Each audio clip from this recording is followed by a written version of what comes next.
Bien, estamos al aire nuevamente. Bienvenidos a su canal Matemática pero diferente. ¿Creyeron que nos habíamos olvidado de la gente de bachillerato? No. Simple y sencillamente estábamos viendo ahí cómo explicar mejor la temática. Y nos vamos con su canal Matemática pero diferente, con la temática de la ley de los cosenos. Bien, primer año de bachillerato, teorema del coseno. Básicamente vamos a abordar en este momento cuando aplicar el teorema del coseno cuando se tienen las medidas de las tres longitudes de los lados del triángulo. Y vamos a tratar de entender algunas cosas, ver su practicidad, etcétera, etcétera, etcétera. Después vamos a ver ejemplos más puntuales, digamos, y tal vez aplicaciones. Vámonos.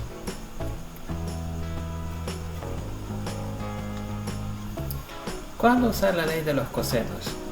Porque, bueno, venimos de ver la ley de los senos, y la ley de los cosenos es aplicable, o es mejor irse por ahí antes de intentar otras cosas, cuando conocemos las medidas de los tres lados, o cuando conocemos dos lados, las medidas de dos de sus lados, y el ángulo que forman estos en un triángulo. Ahí tenemos la ley del coseno. Una cosa que nos suele confundir es que cómo hacemos esto, porque las variantes están dependiendo de cómo cuál lado desconocemos o cuál ángulo desconocemos. Bien, el lado A y el ángulo están íntimamente vinculados. En términos mortales, la letra que está aquí tendrá que ir aquí en mayúscula, para los que se confunden un poco con eso. Bien, comencemos a formar un triángulo. Y ahí tenemos. ¿Cómo ubicar los vértices? Es arbitrario. Generalmente uno encuentra en los libros de texto que dice, bueno, empezar a ordenarlos en el sentido contrario a las agujas del reloj, pero igual donde pongas A es arbitrario, y realmente no es que tenga gran importancia a la hora de resolverlo. Lo que sí tiene importancia es que los lados A, B y C, una vez ubicados los vértices, no van en cualquier parte. Tengo el vértice acá, el lado A lo debo tener acá enfrente, o de manera opuesta, como dicen algunos. Lo mismo para el lado B y para el lado C, ángulo C. ¿Ven? Lo que tenemos en la otra parte de la ecuación, esto corresponden a los lados que vamos a entender que conocemos. ¿Ven? Eso que está aquí al cuadrado, muy parecido a lo que veníamos trabajando con el teorema de Pitágoras. Por cierto, si le tienen dificultades con el teorema de Pitágoras, vean el video que tengo en la lista de noveno grado. Ahí busquen en la lista de reproducción, está el video del teorema de Pitágoras, está la demostración, está muy bonito, por si digamos que se te olvida algo acá y después te hace falta. El ángulo A también es importante porque tiene que ver con el ángulo que vamos a buscar. Bueno, saber su valor, ya sabemos que ahí está. Aquí le vamos a dar unas medidas arbitrarias a este triángulo, que van a ser estas.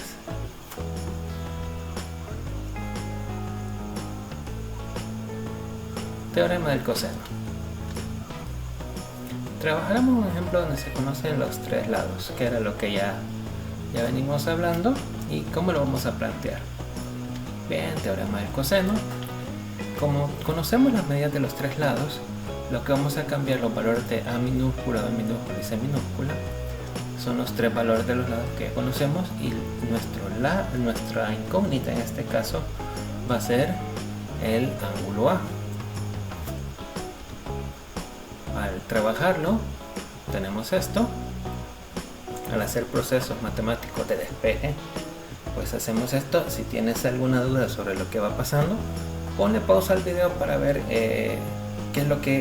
cuál es el paso que se ha hecho en la transposición, y si tienes alguna duda o tal vez hay algún error y me lo vas a ver en los comentarios.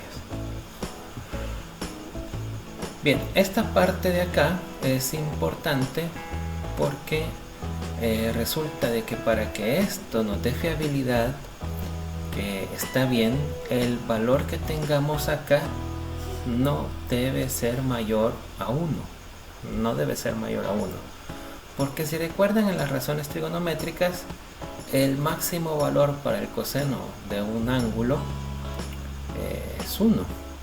Entonces, cualquier cosa que pase de 1 nos va a dar un error, y lo que de entrada viene significando eso es que hay algo malo acá. Bien, y ahí tenemos el valor del ángulo A, que es 82.81 grados. Aquí traté de poner todo lo que me daba la calculadora. Otra cosa que tenés que tener en cuenta como estudiante es, al lado mayor, es decir, al de mayor longitud, que en este caso es el lado A, le debe corresponder el mayor de los ángulos.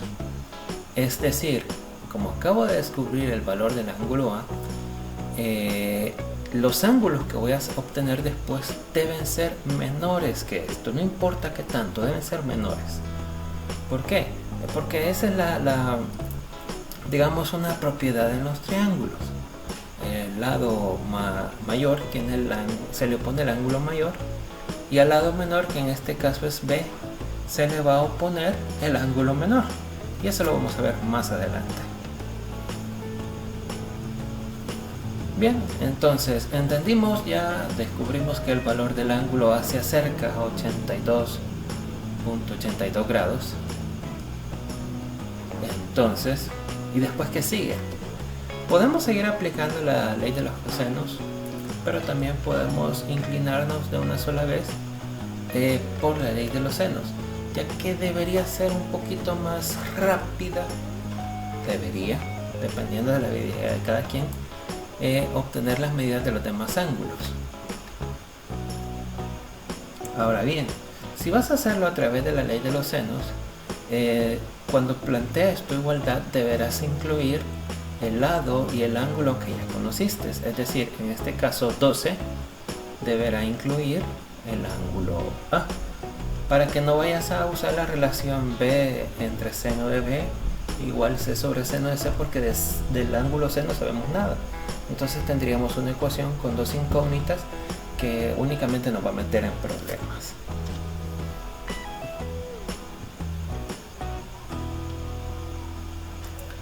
Bien, siguiendo esa lógica, tendríamos esto, un poquito de álgebra, otro poco de álgebra, y ven, esto también concuerda con lo que le venía hablando de los cosenos, que no pueden superar el valor de 1. El seno de B es menor que 1, porque seno y coseno son dos razones trigonométricas cuyos valores máximos deben ser 1. Es decir, si pasa de 1, entonces hay un problema. O sea, aquí puedo pensar que voy bien. Luego, para calcular el valor del ángulo B, hacemos el arco seno y obtenemos 41.40 grados.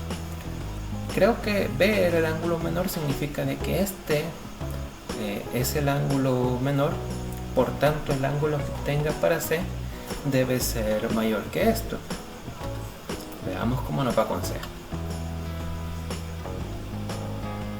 Bien, lo que están viendo ahí son los pasos, lo que usted ya conoce como la bendita transposición de término o despeje. ¿Ven? Para C, que digamos que era el ángulo medio, tenemos un valor de 55.77 grados. Ahora bien,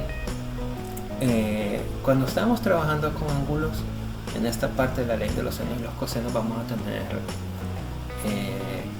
ciertas cosas. Ustedes seguramente con sus maestros habrán dicho o habrán puesto de acuerdo en cuántos decimales utilizar.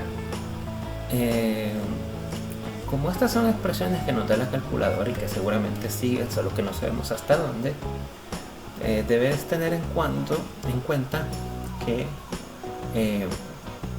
toda aproximación va a implicar un error de cálculo.